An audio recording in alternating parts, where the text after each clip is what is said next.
चीन और पाकिस्तान मिलकर भारत पे टू फ्रंट वॉर करेंगे। पहला, आज जब आप और हम बात कर रहे हैं तो चीन के अंदर दो एयरक्राफ्ट कैरियर, 15 परमाणु पनडुब्बियां और 200 युद्ध पोत का निर्माण दिन रात हो रहा है चीन के 6 नेवल डॉकयार्ड्स में।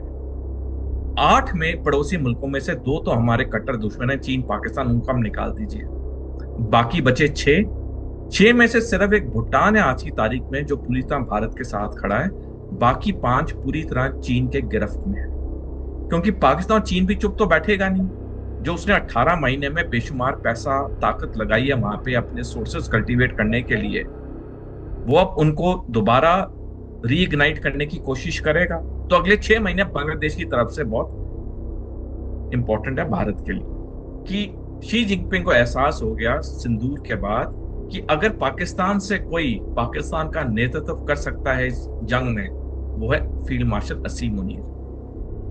हम एक बड़े दुश्मन के सामने हैं जिसका नाम है चीन। जितने हाइपरसोनिक मिसाइल हैं वो 20 मिनट में अमेरिका के 11 एयरक्राफ्ट कैरियर को पूरी तरह बर्बाद कर सकते हैं। ये बयान अमेरिकी रक्षा मंत्री से आना अपने आप में एक चिंता और चेतावनी।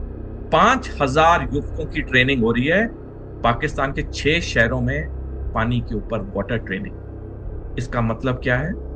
इसका मतलब साफ है कि पाकिस्तान कुछ बड़ा प्लान कर रहा है। उस पर साफ लिखा है कि चीन के 3 कोर इंटरेस्ट है। एक है ताइवान, एक है स्प्रैटले आइलैंड्स, तीसरा है भारत का अरुणाचल प्रदेश। कि आप जैसा फौजी अफसर भी है जिसको ये पता है कि 2030 के बाद घर बैठे बिठाए भारत को किसी ना किसी मुसीबत में लाद दिया जाएगा जबरदस्ती, जब चीन और पाकिस्तान बांग्लादेश की मिली भगत से भारत की तरफ आंख उठा के देखेंगे। कोई फौजी अफसर इस बात को नहीं बोल रहा है, सब आज के मौजूदा हालातों बात कर रहे हैं। सैल्यूट है सर इस बात के लिए। आज हम बात करेंगे ईरान इजराइल अमेरिका की जंग से अलग। वो जंग शुरू हो गई है, अमेरिका और इजराइल ने की है। ईरान कहता है खत्म भी तुम ही करोगे। कैसे करोगे तुम जानो। चीन, पाकिस्तान, अफगानिस्तान, बांग्लादेश, नेपाल, ये सर पांचों पड़ोसी भारत के इस वक्त बिल्कुल शांत बैठे हुए हैं। अफगानिस्तान पाकिस्तान थोड़ा बहुत एक दूसरे को मारपीट रहे हैं जब मौका मिलता है। ये सर तूफान से पहले की शांति है क्या? संजीव जी, पिछले साल 23 दिसंबर को अमेरिका के रक्षा मंत्रालय पेंटागन ने अपनी कांग्रेस को, अमेरिकी कांग्रेस को रिपोर्ट सबमिट की जो कि चीन के ऊपर थी। उस पे साफ लिखा है कि चीन के 3 कोर इंटरेस्ट है। एक है ताइवान, एक है स्प्रैटले आइलैंड्स, तीसरा है भारत का अरुणाचल प्रदेश। जब कोई भी जमीन का टुकड़ा चीन के कोर इंटरेस्ट में आता है तो इसका मतलब होता है कि चीन उसे सैनिक तरीके से हासिल करने की पूरी कोशिश करेगा। 4 बड़े बिंदु हैं पब्लिक डोमेन में जो कि साफ दर्शा रहे हैं कि 2030 के बाद चीन और पाकिस्तान मिलकर भारत पे टू फ्रंट वॉर करेंगे। पहला, आज जब आप और हम बात कर रहे हैं तो चीन के अंदर दो एयरक्राफ्ट कैरियर, 15 परमाणु पनडुब्बियां और 200 युद्ध पोत का निर्माण दिन रात हो रहा है चीन के 6 नेवल डॉकयार्ड्स में। और इस वक्त चीन की नौसेना दुनिया की सबसे बड़ी नौसेना है। दूसरा बिंदु, चीन का पाकिस्तान में जो चाइना पाकिस्तान इकोनॉमिक कॉरिडोर है वो 2030 में खत्म होगा। और हम सारे जानते हैं कि सीपेक कितना अनिवार्य है चीन के लिए, जो उसका मलक्का डिलेमा है उससे दूर होने के लिए।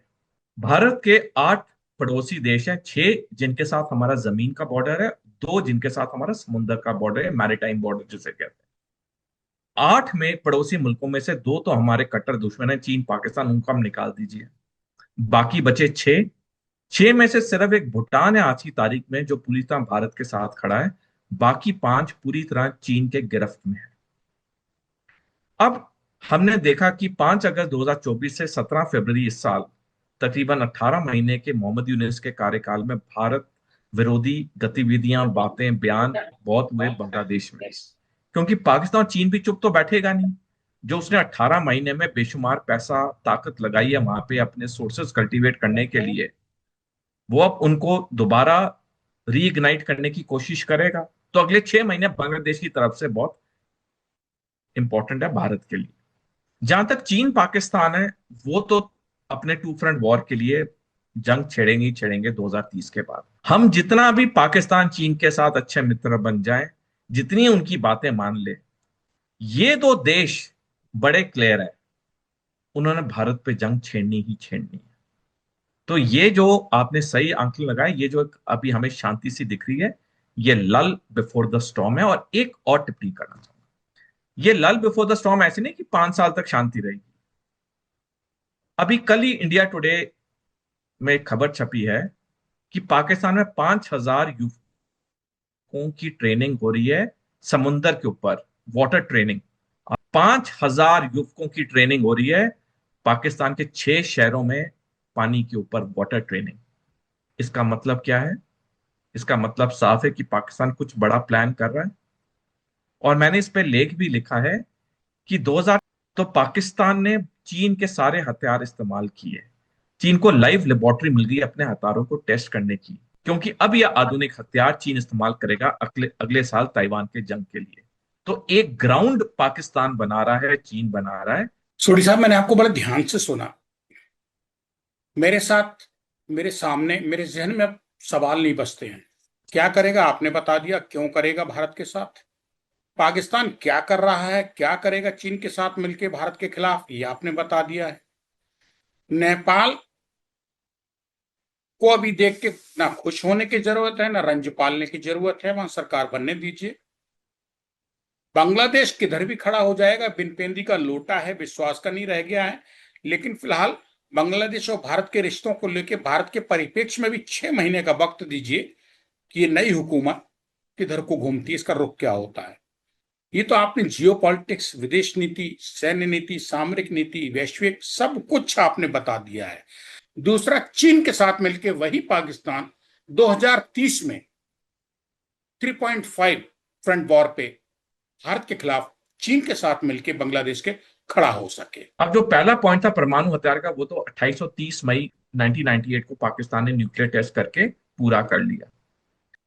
नेशनल ऑब्सेशन है जम्मू कश्मीर, वैसे ही हर चीनी नागरिक के लिए नेशनल ऑब्सेशन है ताइवान। लेकिन ताइवान पे जंग करने के लिए चीन को एक सबसे बड़ी दिक्कत थी, मलक्का डिलेमा। क्योंकि चीन का 80% तेल और 90% व्यापार मलक्का स्ट्रेट से होता है। और अगर मलक्का स्ट्रेट को अमेरिकी नौसेना या भारतीय नौसेना ब्लॉकेट कर दें, तो चीन के पास कुछ नहीं पहुंचेगा। तो मलक्का डिलेमा को सुलझाने के लिए शी जिनपिंग ने बेल्ट रोड इनिशिएटिव का ऐलान किया, जिसके तहत चाइना पाकिस्तान इकोनॉमिक कॉरिडोर की बातचीत की। चाइना पाकिस्तान इकोनॉमिक कॉरिडोर की के हस्ताक्षर 20 अप्रैल 2015 को हुए, जब शी जिनपिंग पहली बार पाकिस्तान के दौरे पे गए। और उसके बाद सीपैक का काम शुरू होने लग गया। और सीपैक में एक अहम कड़ी है जिंगजियांग ग्वादर का रोड। और उसके बाद चीन और पाकिस्तान की नजदीकियां बढ़ती रही। कई बिंदु है, लेकिन समय की कमी है, मैं संक्षेप में बताना चाहूंगा कि चीन और पाकिस्तान की नजदीकियां इतनी बढ़ी कि शी जिनपिंग को एहसास हो गया सिंदूर के बाद कि अगर पाकिस्तान से कोई पाकिस्तान का नेतृत्व कर सकता है इस जंग में, वो है फील्ड मार्शल असीम मुनीर। अब शी जिनपिंग को पूरी तरह एक पकड़ मिल गई पाकिस्तान पे। आदमी भी उनका है असीम मुनीर, सैनिक तैयारी भी चल रही है, आर्थिक की कमी तो पैसे की है नहीं चीन को। तो ये जो पूरा एक समीकरण खेला गया शी जिनपिंग आने के बाद, पाकिस्तान का जो सपना था या जो निर्णय था मुल्तान कॉन्फ्रेंस के तीसरे पॉइंट का, पाकिस्तान को लगने लग गया कि हाँ, ये अब हम इसके लिए जंग कर सकते हैं। क्योंकि अगर 1-1 पाकिस्तान भारत के बीच में जंग कभी भी होगा, हमेशा भारत पाकिस्तान को हराएगा। लेकिन अब चीन आ गया है, तो ये जो समीकरण है पूरी तरह बदल गया है। जब भी कोई दुश्मन अपने दुश्मन पे वार करता है तो वो दुश्मन की ताकत का अंदाजा पहले लगा लेता है। क्या ऑपरेशन सिंदूर की सफलता पे, जिसमें हम जश्न मना रहे हैं, चीन को एक सबक दे दिया। हमारे लूपहोल्स और हमारी मजबूतियां उसके पास पहुंच गई हैं कि भारत अगर वॉर के टाइम पे रिएक्ट करेगा, हमें जवाब देगा किसी को भी, तो वो किस क्या हैसियत रखता है। कहीं ऐसा तो नहीं है, हो सकता है मेरा सवाल बेवकूफाना हो, लेकिन सर ये सवाल बहुत गहरा है जो मेरे जहन में आ रहा है कि ऑपरेशन सिंदूर की खुशी मना रहे हो, दुनिया आपका लोहा मान चुकी है, लेकिन साहब आपकी ताकत का एहसास भी दुश्मन को हो चुका है। चीन ने तभी, जैसे हमारे एयरक्राफ्ट टेक ऑफ कर रहे थे अलग अलग वायुसेना अड्डों से, चीन ने तभी पाकिस्तान को इत्तला कर दिया था कि भारत के इतने हवाई जहाज टेक ऑफ कर रहे हैं। और भारत के हवाई जहाजों जब टेक ऑफ कर रहे थे, तो पाकिस्तान वायुसेना के 45 लड़ाकू विमानों को एयरबोर्न कर दिया गया। 7 मई तड़के सुबेरे पाकिस्तानी वायुसेना अध्यक्ष पाकिस्तान के वायुसेना मुख्यालय में पिछले कुछ दिनों से दिन रात वहीं सो रहे थे। और जैसे ही चीन से खबर आई कि भारत के इतने हवाई जहाज टेक ऑफ कर गए हैं, फौरन पाकिस्तानी वायुसेना मुख्यालय को इत्तला कर दी गई। पाकिस्तान के वायुसेना मुखिया को उठाया गया नींद से, और पाकिस्तानी वायुसेना अध्यक्ष ने पाकिस्तान के 45 हवाई जहाजों को ऑर्डर दिया टेक ऑफ का। जब ये हवाई जहाज टेक ऑफ हुए, तब इन्हें ऑर्डर था डेटर का। जी। डेटर डेटर अंग्रेजी शब्द होता है, यानी कि दुश्मन के दिल में खौफ डालने का। लेकिन जब ये हवाई जहाज पाकिस्तानी वायुसेना के पूरी तरह उड़ान भर चुके थे, तो पाकिस्तानी वायुसेना अध्यक्ष ने ऑर्डर्स चेंज किए, डेटर से कर दिया डिस्ट्रॉय, यानी बर्बाद कर दो। और उसके बाद जो हुआ हम सारे जानते हैं। तो ये ऑपरेशन सिंदूर के शुरू होने से पहले ही पाकिस्तान को चीन ने पूरी तरह इतलाक कर दिया था कि भारत के कितने हवाई जहाज कहां कहां से टेक ऑफ कर रहे हैं, क्योंकि चीन को पता था कि भारत कभी ना कभी पाकिस्तान पे ये हमला करेगा। तो जहां तक आपका प्रश्न, आपके प्रश्न में बहुत गहराई है। हम एक बड़े दुश्मन के सामने हैं, जिसका नाम है चीन। जितने हाइपरसोनिक मिसाइल हैं, वो 20 मिनट में अमेरिका के 11 एयरक्राफ्ट कैरियर को पूरी तरह बर्बाद कर सकते हैं। ये बयान अमेरिकी रक्षा मंत्री से आना अपने आप में एक चिंता और चेतावनी की बात है। संकोच नहीं करेगा आपसे भिड़ने के लिए। पाकिस्तान और चीन है, यहाँ भारत खामोश होकर नहीं बैठ पाएगा ये कह के कि हम तटस्थ हैं। हम तटस्थता की नीति अपना रहे हैं, जैसा भारत की हिंदुस्तानी हुकूमत इस टाइम ईरान, इजराइल और अमेरिका के बीच चल रही खूनी जंग में कह रही है कि हम इसलिए खामोश हैं क्योंकि हम तटस्थ हैं।